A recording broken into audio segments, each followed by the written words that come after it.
que a Carlos se le escuchaba bien, según nos han dicho, pero a mí no tanto y espero que ahora sí que se haya podido mejorar. Franco, buenas tardes. Buenas tardes, ¿qué tal, chicos? ¿Cómo estáis? ¿Qué tal, Franco? Bueno, tomo yo el testigo. Hemos quedado que nos vamos a ir intercalando para Fili Mili, Filipini. los mellizos, Con como has esta dicho. camiseta de Interbrand no se ve aquí muy bien el logo, pero aquí está. Quien quiera una que la pida, que a lo mejor se la regalamos. Hay poquitas. Bueno, Franco, nada, pues muchísimas gracias por estar con nosotros. Compañero de Universidad Politécnica, por lo que he visto en tu perfil, eso ya tenemos un punto de unión.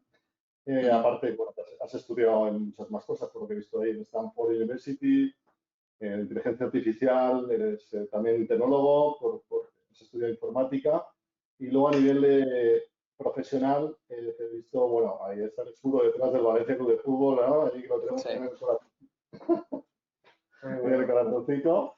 Estás ahora como director de innovación digital en el Valencia Club de Fútbol. Ahora luego nos dices rápidamente un poco lo que estás haciendo ahí. Y luego también, Claro. pues, he visto bueno, que has tenido experiencia laboral en muchos sitios, ¿no? En Everis, tema banca, ¿no? En Airia, en Norauto, o sea, que tienes un bagaje ya importante. Pareces muy joven, pero bueno, te ha movido bastante. Sí, sobre todo he tenido que emigrar. He estado en Londres, he estado en Lille, he estado en Francia y bueno, he estado dando vueltas bastante. De hecho, la última vez que estuve en Londres me encontré con Pedro justo, o sea que sí. Nada, la verdad que sí, muy contento de poder estar aquí y de contar un poquito de lo que estamos haciendo nosotros aquí en el club. Muy bien. Fenomenal. Muchísimas gracias, Franco. Te voy a convertir como presentador y bueno, sí que... Nosotros estamos detrás, tú tienes las presentaciones, las vas a poder compartir tú directamente. Vale. Y cualquier cosa, nada, estamos aquí detrás, ¿vale? Nosotros nos quitamos la cámara temporalmente. Perfecto, ya estamos viendo tu pantalla. Estamos viendo la pantalla, ahora faltaría pues poner las slides. Sí. Vale, espera. Vamos a poner las slides aquí, entonces. Sí. Dame un segundito, chicos. Las pongo. Sí, por lo grande. Pantalla completa. ¿La veis, verdad? Perfecto. Muchas gracias, Franco. Nada, muchas de nada. Bueno, me presento rápidamente, aunque ya lo han dicho todo. Yo soy Franco Segarra, dirijo el Departamento de Innovación Digital en el Valencia Club de Fútbol, aunque ya ha comentado Luca que innovación no solamente es digital, ¿vale? Entonces, digamos que mi nombre es innovación, apellido digital, pero no necesariamente toda la innovación es digital y todo lo digital es innovador, ¿vale? Para quien quiera contactar conmigo, pues puede hacerlo a través de mi página de LinkedIn, ¿vale? Para quien no conozca el Valencia, no sé si se ve, ¿verdad? Todavía. Para quien no conozca el Valencia, es un club de fútbol, ¿vale? En este caso es un club de fútbol que tiene cerca de 7 millones de aficionados, de seguidores en redes sociales, con 15 títulos españoles, 6 títulos europeos. Al final es una marca de las más reconocidas de la Comunidad Valenciana en el exterior, si no es de las más, o sea, por no decir la más conocida, no es ni de lejos una marca que se aproxime a las que más facturan, a las que más ingresos tienen en la comunidad, pero curiosamente pues generamos mucho ruido. Al dedicarnos a esto del fútbol y ser centenarios ya el año pasado, pues sí que es verdad que es muy conocido en el exterior, ¿vale? Yo venía a contaros un poco de varias cosas que hacemos en cuanto a innovación, en cuanto a la transformación, pero quería empezar antes con unas pequeñas píldoras que me gustan a mí en formato de citas, porque yo creo que una de las grandes cosas que hemos conseguido hacer, yo llevo 2 años y 4 meses en el club, es incorporar una cultura del dato, ¿vale? Esto que en otras industrias es bastante conocido y bastante común, digamos que la industria del fútbol o del deporte en general es algo que históricamente ha sido más lento, ¿no? En la profesionalización y en los avances y en la innovación. Y entonces, pues, el que antes, digamos que un club de fútbol se dedicaba a jugar partidos los domingos y ya está. Ahora hace muchísimo más, son máquinas de generar ingresos también, ¿vale? Entonces, yo lo que me gustaría es hablar un poco sobre el tema de datos. Y estas dos citas me gustan mucho e ilustran lo que quiero decir. Al final, decía Edward Deming, que es un matemático, un estadista, que decía: sin datos eres al final una persona con una opinión. Y es verdad, porque yo para opiniones pues me quedo con la mía siempre, ¿no? Y la otra dice, yo creo en Dios, dice, pero todos los demás tienen que traer datos, como diciendo, está muy bien creer, pero a mí demuéstramelo. ¿Y por qué cuento la parte de los datos? Porque una de las cosas que hemos hecho y que ahora está más visible de cara a todo el mundo, desgraciadamente, es la cultura del dato para transformar o generar impacto, mediciones con KPIs y estar claro, esto lo veis todo y desgraciadamente esto de esta mañana son los números que vemos todos toda la mañana de cuántos confirmados, cuántos muertos, cuántos cambios en las últimas 24 horas, son terribles. Este quizás sea el ejemplo más claro de cómo una cultura y una transformación basada en el dato permite generar y tomar una serie de decisiones. En este caso, pues cada uno de los países de ver cómo tienen que hacer, toque de queda, no toque de queda, se puede viajar, no se puede viajar, ¿no? Entonces, este ejemplo, aplicado al deporte, ¿cómo funciona? Pues yo os voy a poner ejemplos muy sencillos para que veáis cómo nosotros hemos hecho alguna serie de cosas, pero hacemos muchísimo más. Esto es Mestalla, que no lo conozcas, el campo del Valencia. No se ven muy bien los numeritos, pero vienen a ser las puertas de entrada cuando podía entrar gente al campo. Y es un ejemplo para que veáis cómo un día nos dijeron, oye, tenemos que repartir unas banderas del centenario. ¿Cómo lo hacemos? Bueno, pues vamos a poner una serie de voluntarios en cada una de las puertas y repartiremos las banderas. Y me dicen, Franco, ¿te parece bien que pongamos 20 voluntarios y ponemos 5 a cada uno de los lados? Hay 4 lados en el campo, este, sur, norte y oeste. Y digo, bueno, sí, es una forma, pero vamos a procurar fijarnos en por qué lado entran más personas. Ah, vale, perfecto. Basándonos en los números que veis por ahí, en los que dicen cuántas personas entran. De hecho, veis cajitas rojas, que significa que ahí estamos muy cerca de que entre más gente de la que debería, ¿no? De estar sobrecargado. El azul clarito es lo contrario, de que esos puestos y esos tornos todavía podría entrar más gente. Entonces, básicamente, en base a esos números, conseguimos adaptar el que en vez de 5, 5, 5, 5, pues al final hubiera 6 en la parte de arriba, 4 en la parte de abajo, 5 y 5. Ah, vale, fenómeno, así estamos más preparados, ¿no? Yo digo, bueno, también podemos hacer otra cosa, que es basarnos y mirar la edad promedio de la gente que entra por estos sitios. ¿Y por qué es importante? Porque al final íbamos a entregar las banderas con una aplicación móvil. Y no es lo mismo una persona de 20 años para abrir una aplicación móvil y explicarle cómo lo tiene que hacer que una de 60. Entonces, al final, en base a una serie de condiciones, acabamos determinando y tratando de ajustar lo mejor posible el que podamos hacer este reparto, ¿vale? Esto es un ejemplo muy tonto. Otro, esta foto es de 1995, cuando el Valencia se clasificó para la final de Copa del Rey contra el Deportivo de La Coruña. Aquí, ¿cómo funcionó cuando llegamos a la final? Pues que todo el mundo quería entrada. ¿Y qué se hizo? Pues cola, ya lo habéis visto.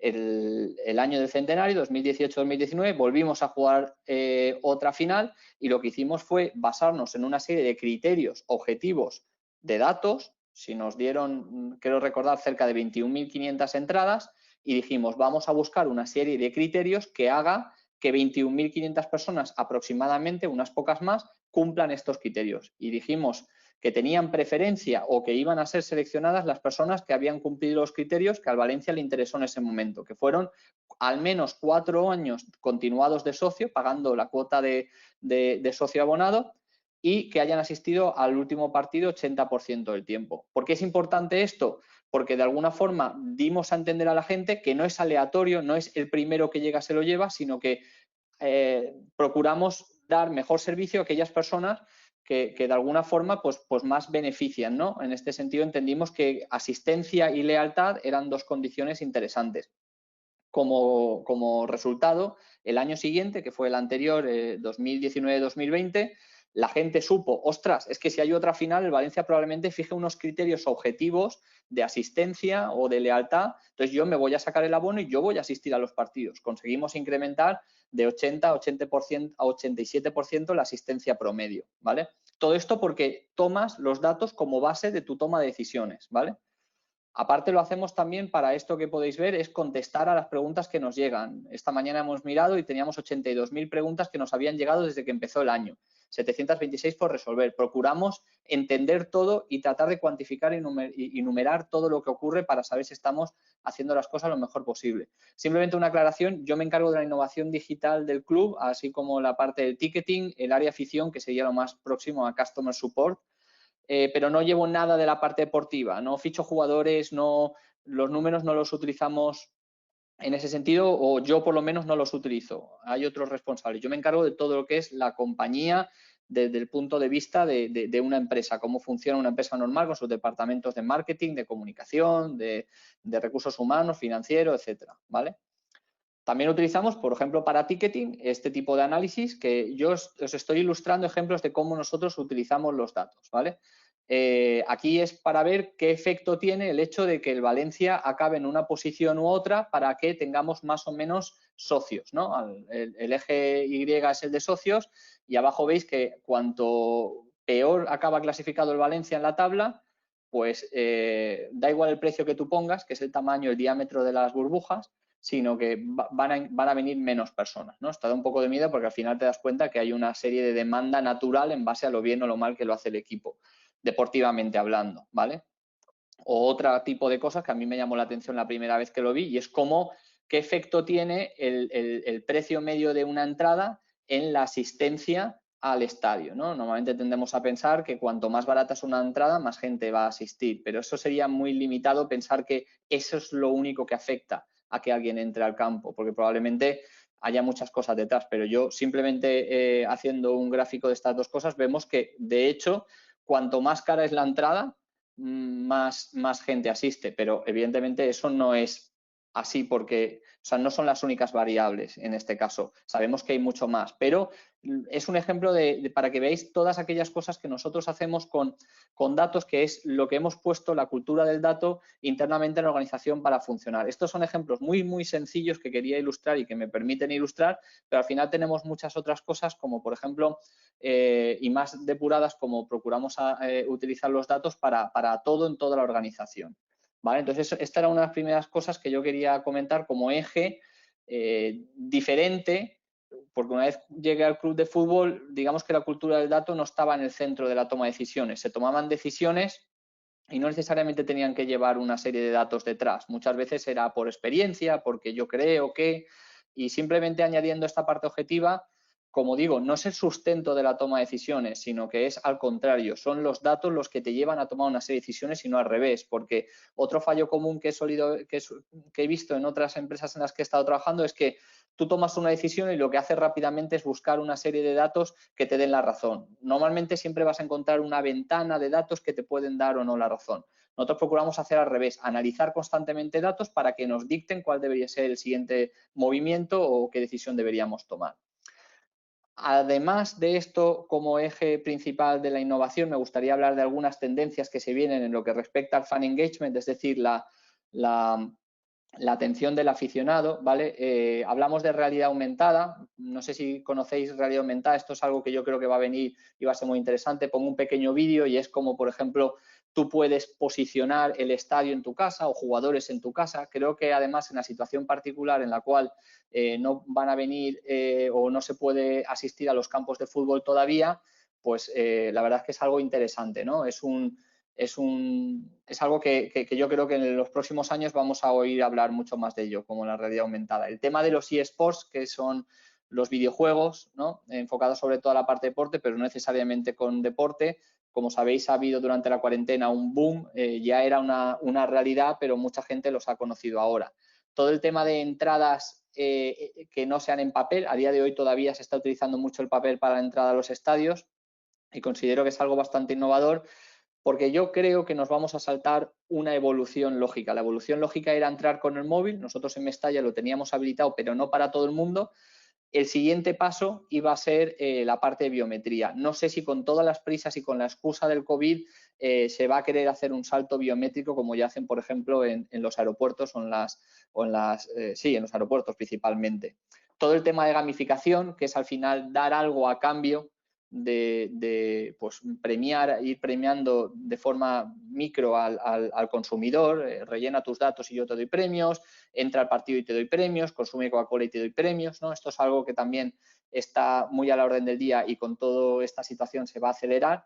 Y por último, lo que llamamos el Data Driven Storytelling, que viene a ser contar historias basadas en datos. Vemos cómo ahora cada vez los datos van a volverse más interesantes y ver un partido de fútbol ahora interesa saber a qué velocidad ha corrido Cristiano Ronaldo, con qué potencia ha rematado Messi, ¿no? Entonces, toda esta parte de datos para contar una serie de historias cada vez se va a volver más interesante, ¿no? Vemos una tendencia clara ahí, ¿vale?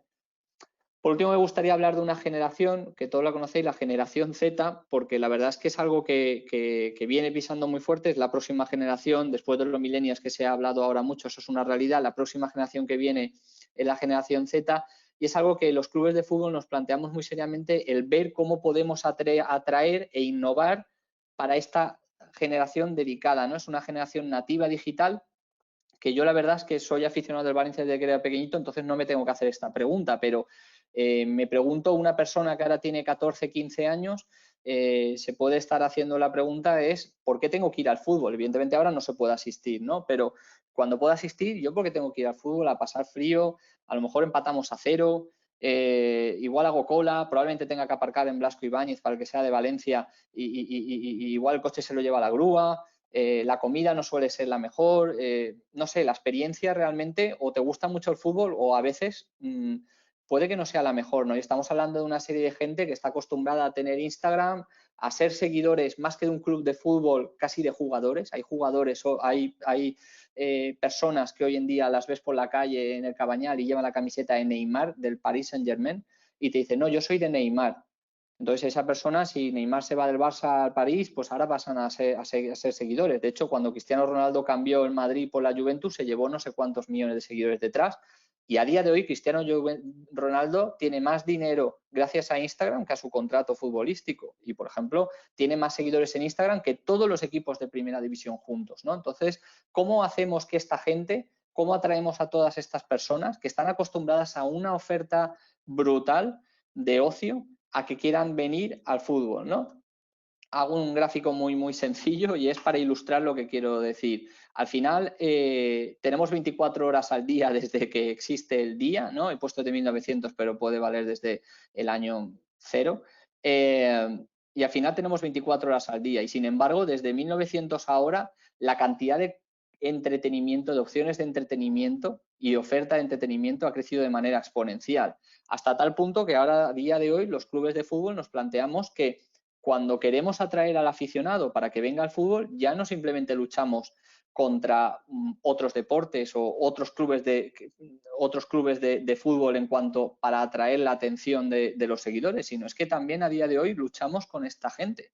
Luchamos a por qué un aficionado va a querer salir de su casa en calzoncillos tomando una pizza, viendo una serie de Netflix en la que está enganchado para venir a Mestalla a ver un partido de fútbol que, como hemos dicho antes, puede acabar 0-0, acabas perdiendo 3 horas, puedes acabar jugando, pasar frío, te puede llover, ¿no? Entonces, es interesante ver cómo esta gente ahora, para atraerlo, hay que entender la complejidad que tenemos en esta situación, que es un exceso de oferta espectacular, ¿vale? Entonces, voy rápido porque me gustaría contestar a muchas preguntas. Nosotros la manera en la que creemos que todo esto puede funcionar, y es algo que hemos lanzado recientemente en septiembre, es lo que hemos llamado un Innovation Hub. Es un programa de aceleración en el que nos centramos en startups. Ya digo, es algo que es muy reciente creación, pronto nos permitiremos anunciar muchas más cosas, ya estamos trabajando con una serie de startups. Es tener un espacio físico en el que nos permita continuar innovando. Somos un club de fútbol a día de hoy y tenemos una serie de cosas y una serie todos los días, prepartido, postpartido, durante el partido, que no podemos evitar. Por eso creemos que digamos, darle la oportunidad a la comunidad emprendedora, que en Valencia es la verdad muy efervescente y está creciendo muchísimo en los últimos tiempos con la ayuda de muchos agentes, pues creemos que darle la oportunidad a empresas locales con talento local que puedan de alguna forma ayudarnos a innovar en tecnologías muy específicas que el mundo del fútbol no nos permite meternos en todas las guerras, pues cosas como hemos visto de realidad aumentada o algunas que ahora os comentaré adelante. Entonces tenemos mucha ilusión en que esto pueda ser un proyecto que pueda dar cabida. Nosotros, además, como marca muy reconocida en el mundo, podemos ofrecer algo que las startups siempre necesitan, como es una exposición inicial y una manera de hacer marketing, porque es lo que hemos comentado en la primera slide. El Valencia es una empresa que se dedica a vender imagen, ¿no? Entonces, esto es un proyecto que está empezando, lo quería introducir simplemente porque espero que podáis ir oyendo mucho más de él durante todo el año, ¿vale? Ya digo que hay bastantes startups interesadas y tenemos de momento 7, 8 que han entrado dentro de la primera parte del programa, ¿no? El año 0. Y en cuanto a mis 6 claves, vuelvo a insistir un poco sobre las cosas que he comentado inicialmente.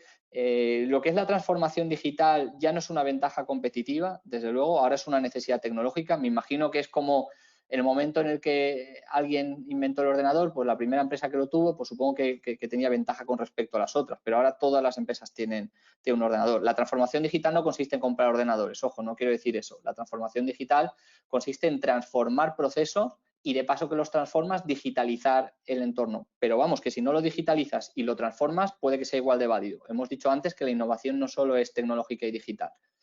Para mí, los datos son claves en la transformación, que sea una cultura basada en datos, si no, pues vas a estar dando palos de ciego. La toma de decisiones debería estar siempre fundamentada en los datos. Es más, los datos deberían actuar como trigger de los mismos y no al revés. Creo que van a venir cosas muy interesantes como la tecnología, que ya es evidente y funciona en muchos sitios, pero la parte cashless nos va a permitir acelerar y afianzar mucho más un modelo digital. En el tema de inteligencia artificial, imagino que ya, aunque no os lo he dicho, creo que os lo he dicho antes, el hecho de que yo no trabajo con la parte deportiva, pero sé que muchos clubes y mucha gente cuando piensa en transformación y digital y fútbol piensa que vamos a jugar a Moneyball, a fichar a jugadores en base a una serie de parámetros y estadísticas. Hay algunos clubes que se están atreviendo a hacer y mi intuición es que algunos van a ir más hacia allí todavía, ¿vale? Es muy interesante y puede funcionar. Yo no estoy diciendo que no, simplemente que hay que verlo, no es como el béisbol. Si habéis visto la película de Moneyball, béisbol es quizá algo más sencillo, ¿no? Por la cantidad de variables que conlleva.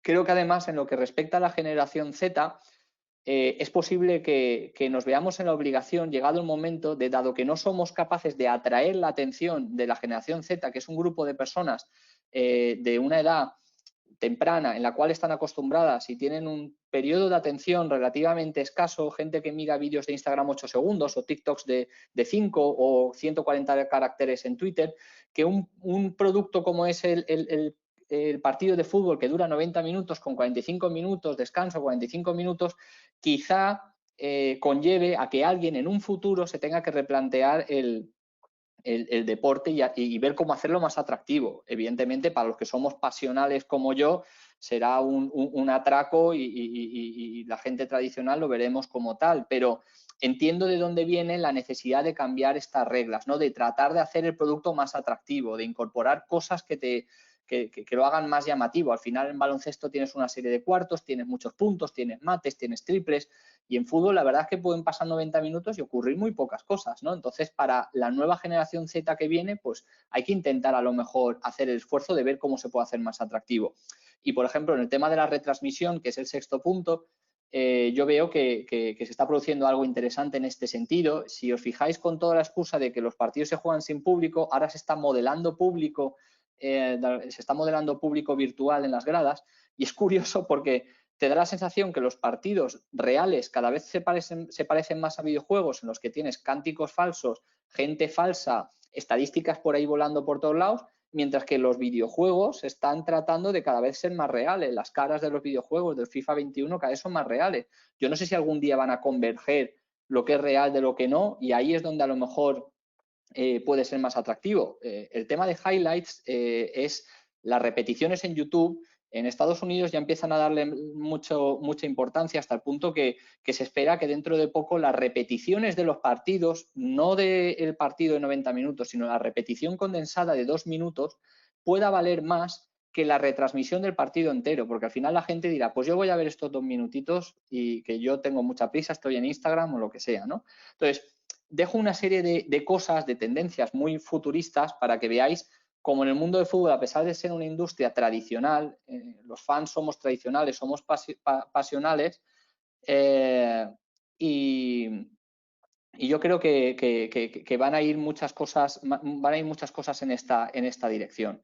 Estos son mis 6 consejos. Quería haceros una pequeña introducción de cómo estamos intentando estar al día en los cambios que se están produciendo en el mundo del deporte, en especial en el mundo del fútbol. Nada, lo dicho, muchas gracias por dejarme estar aquí y contaros una pieza de nuestro libro. Y no sé si Pedro, tenemos algo de tiempo para preguntas. Yo intento ir rápido porque sé que el mundo del fútbol atrae y que mucha gente le gusta preguntar.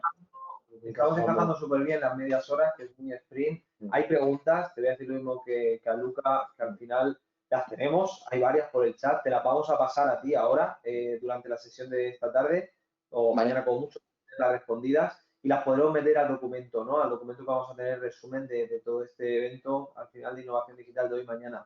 Sé que está una compañera, que tú bien conoces también, Iris Córdoba, la siguiente panelista. Está aquí, Iris, si quieres, si estás ahí puedes aparecer, creo que estás ya por aquí también.